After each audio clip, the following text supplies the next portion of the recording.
աշխատանք եւ որն է ուղերձը, որ ունեք այսօր։ Իրականում սա կարևոր օր է, որովհետև հաղթանակի օր է, որովհետև համաշխարհային ֆաշիզմի դեմ հաղթանակի օր է։ Եվ կարևոր է այս տարվա համար առավել ևս, որովհետև նոր ֆաշիզմը, նեոֆաշիզմը գլուխ է բարձրացրել ամբողջ աշխարհում եւ տեղի է ունենում որոշակի ձևախեղում։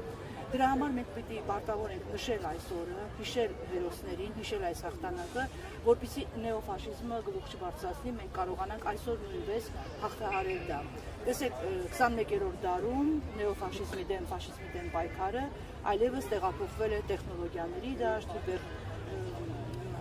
պատերազմների, այլ պատերազմի դաշտ, տեղեկատվական պատերազմի դաշտ եւ շատ ավելի բարդ ու վտանգավոր է այս պայքարը։ Դրա համար մենք պիտի հաղթենք։ Ես հիմա այստեղ եմ փոքրիկների հետ, որովհետեւ ինքս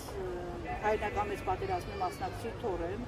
Իմ պապիկը Թամանյան դիվիզիայի կազմում մայորի աստիճանով մասնակցել է եւ հասել է Բերլին եւ այսօր նաեւ ես եկել եմ հարգարքի տուփ մատուցելու հայրենական մեծ պատերազմի բոլոր զոհերին եւ իրենցից շնորհակալություն հայտնելու, որ կարողացան 80 տարի առաջ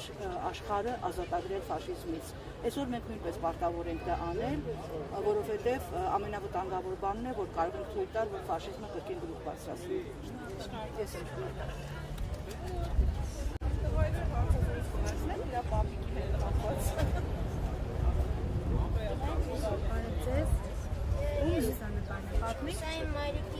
Սա իմ մայրիկի պապիկի լուսանկարն է։